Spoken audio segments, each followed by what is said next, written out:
Hi, this is Chaplain Paul.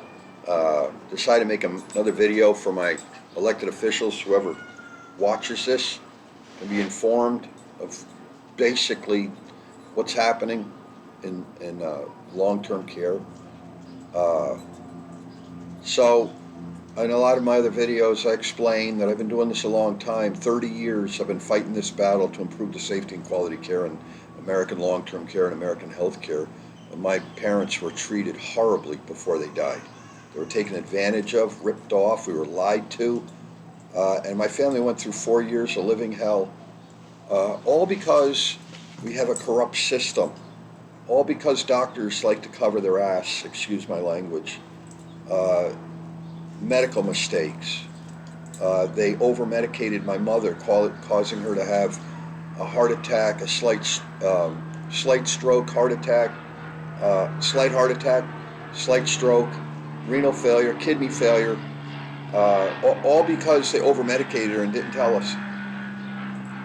Many patients that I loved suffered because of medical mistakes that were covered up uh, and died. Many patients. Um,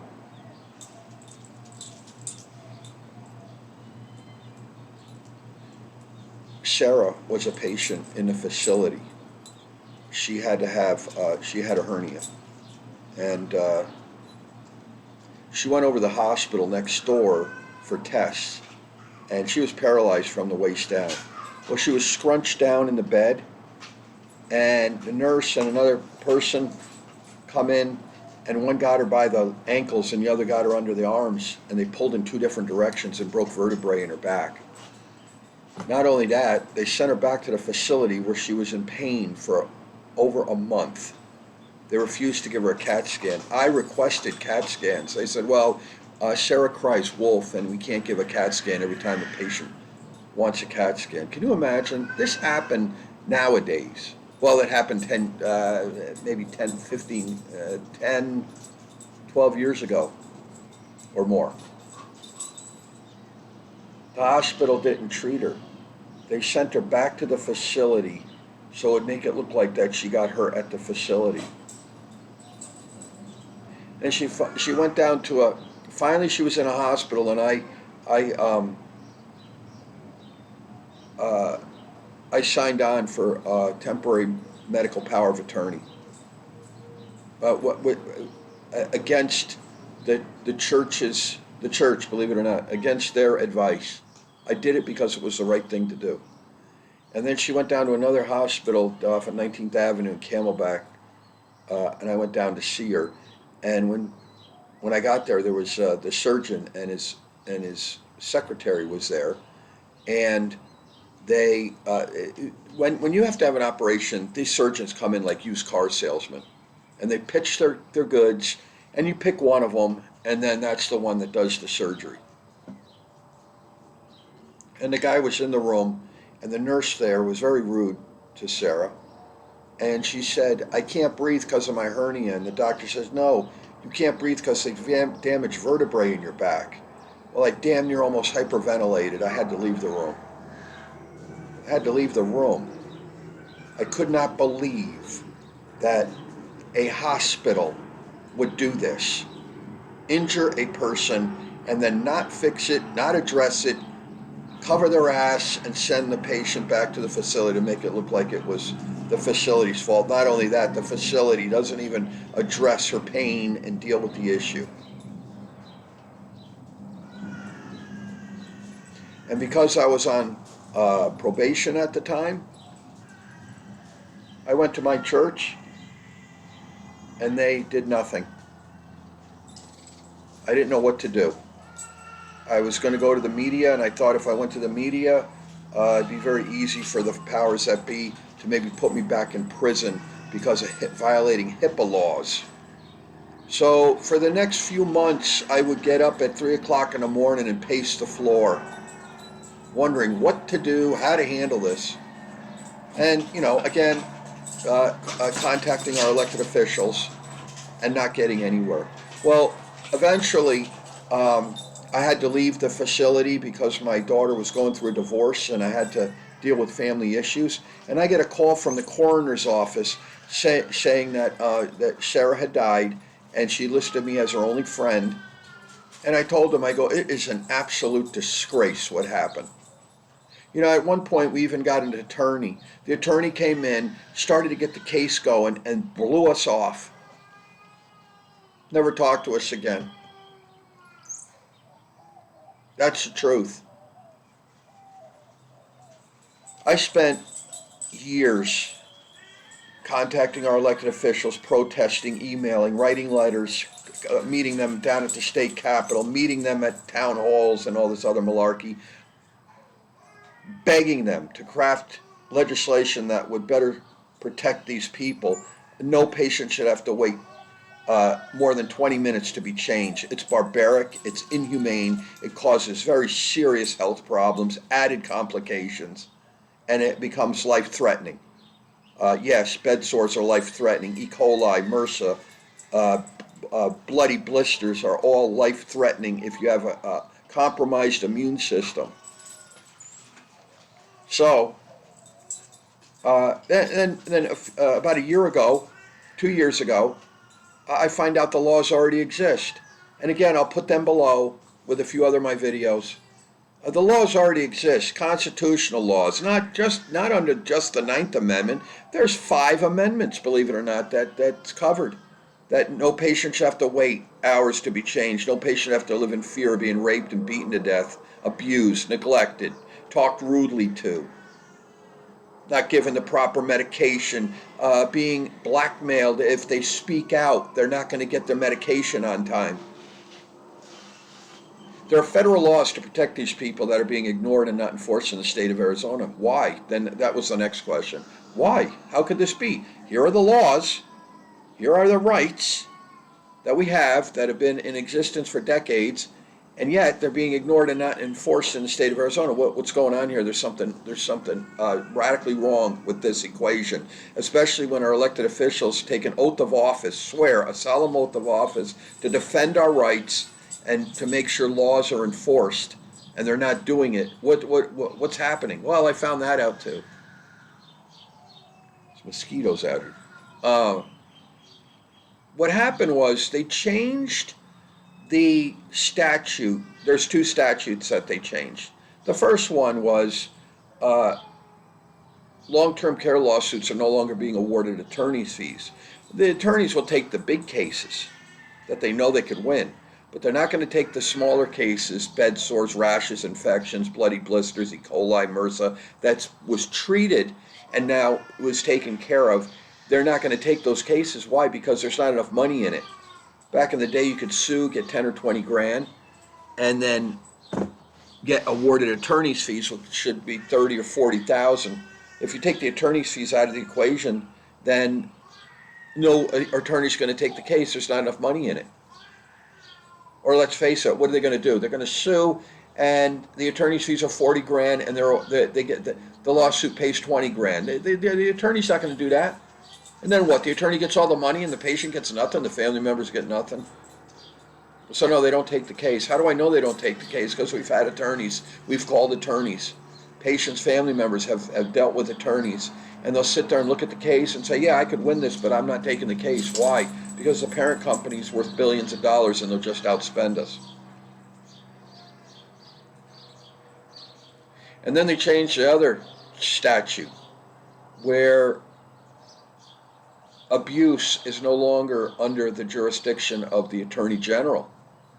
They now have it under an administrative error. Whoever did this needs to be put in prison. Whoever signed off on this, I don't care if they were governor 180 years ago. It needs to be exposed, and their name needs to be dragged through the mud. That we have statues and posters and pictures and everything of these people that stabbed our family members and relatives in the back by signing off on this legislation that takes attorney's fees out of the equation, and that changed the statute from being a criminal offense to being administrative error. So now all these facilities have to do when someone's brutalized and basically neglected, abused, and horribly mistreated, waiting all night long to be changed, dealing with E. coli, MRSA, bed sores, rashes, infections, bloody blisters, and other very serious complications that land them in ICU and straight in the grave. And I'm the guy that holds their hand and prays with them bedside, cries with them, tells their families, and is still in contact with their widows and family members, dealing with this years later. That's how it affects a person. To all my elected officials, these are lives that we're talking about, all right? When one family member, someone you love, is brutalized and basically butchered and raped in these facilities, it could ruin your life. I've had dozens and dozens. So, what happens is, patient has a bed sore or other complications due to being unchanged for hours or neglected, abused, and mistreated. And they file a complaint to the Arizona Long-Term Care Licensing Department or the Arizona Ombudsman or Adult Protective Services. First of all, Adult Protective Services and the Arizona Long-Term Care Ombudsman, this is another deal. They took the teeth right out of those departments. All they do is come in, do an investigation, write a report, and it goes to the Arizona Long-Term Care Licensing Department, where most likely it's downgraded, dismissed without any investigation unless you put your foot down. I had a surveyor call me saying that they're investigating a complaint I made. I said, "Oh, really?" And she said she was sorry. "I'm sorry, it's taken this long." I figured, taken this long, what, a couple of months? She says, no, it was in like 2020. Right? It was 5 years ago that I filed a complaint, a very serious complaint, on behalf of these patients. And now they're getting to it 5 years later. I said, look, I said that, you know what, the patients that I filed that complaint on are long since dead. I go, your department is an absolute national disgrace. Go back and tell your department heads that they need to resign. That our tax dollars, this is the best we can do. That 5 years later they respond to a serious complaint that I made. I don't understand why our elected officials, they don't have me come in and testify in front of a committee hearing that addresses these issues. I don't understand why the media ignores me. No, I do understand it. Watch this. If you're a doctor, okay, or you're working healthcare, or even an insurance company or other areas that deal with this stuff, and you run for office and you get elected, there is no way that you're going to stand up to the industry. Why? Because you're only in there for a few years, and then if you stand up to the industry and you cause them millions of dollars, you ain't getting a job. They will blackball you. So what we're actually doing is we're putting mediocre elected officials in. We think, oh good, here's Dr. So-and-so, here's a nurse, here's a doctor, here's this, here's that. And we're going to get them in there and they're going to clean house, only to realize they do the minimum most of the time. Not every one of them. There's some good ones. But most of the time in the back of their head, I honestly believe that they're thinking, well, you know, I can't really go too deep on this because I'm not going to be here forever. And when I get out, I got to make sure that I get that good lobbying job for a pharmaceutical company. And I'm not going to be able to do that if I stand up to them.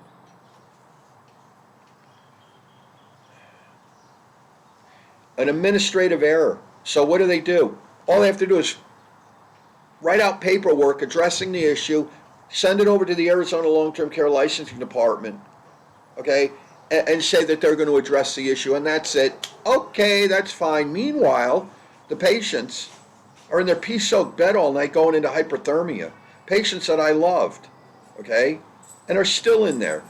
Patients not being changed, and their shit gets in the wombs or the other things, catheters being not taken out and it gets infected, feeding tubes not cleaned properly. They got to be clean, they got to be taken out. Putting in the wrong catheter, the wrong feeding tube, the wrong breathing machine, the wrong filter, on and on and on, causing these people misery, added complications, permanent damage. to their bodies and death, because there's no oversight. And you know what our elected officials are going to do? They're going to call the Arizona Long-Term Care License Department, and the Arizona Long-Term Care License Department is going to convince them that they're doing their job. And same thing with the Arizona Long-Term Care Ombudsman and Adult Protective Services, because they all got to cover their ass. So when our elected officials call these departments, by the time these departments get done with them, Chaplain Paul looks like some kook that doesn't know what he's talking about. Well, this is what a kook is. A kook is somebody that will go and trust these corrupt agencies and never set foot in one of these facilities. Never go in, talk to the patients, talk to the family members, talk to the staff, talk to the volunteers, walk those halls and see just what a horrible, horrible living conditions they are. They won't do that, but they'll take the word of corrupt agencies that know how to cover their butts. They know the wording. Senator, Congressman, Representative so-and-so. We're doing the best we can, and we have, when there's a complaint, we go in, and we not only address the issue, but we talk to other patients that happen to be there. No, they don't. I asked patients, because the interim director at one of the hearings that I testified at, he had the audacity to say, yeah, when they go in there, they go and they talk to other patients, see how they're doing. I talked to many patients. Has a surveyor ever come and visit you? No. And they even said, I was hoping that they would, so I could explain to them what a shithole this is. Excuse my language.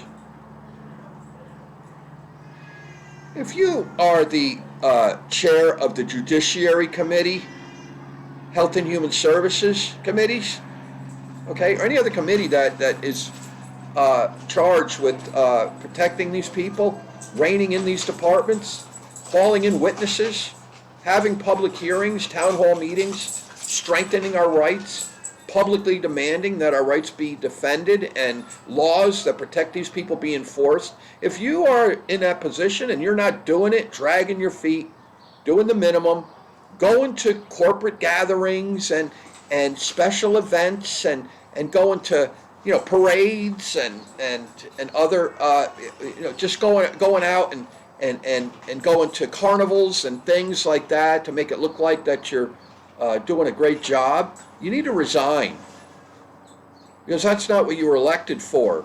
You were elected to defend our rights and make sure laws, especially laws that protect the public health and rights that protect the public health, are not only defended and enforced, but make sure that those that aren't doing their job are held accountable, charged, removed from office, and put in prison. This is your job.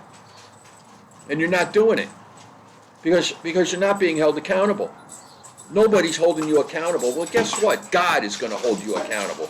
Because one day, and I'm telling you, God is a God of justice.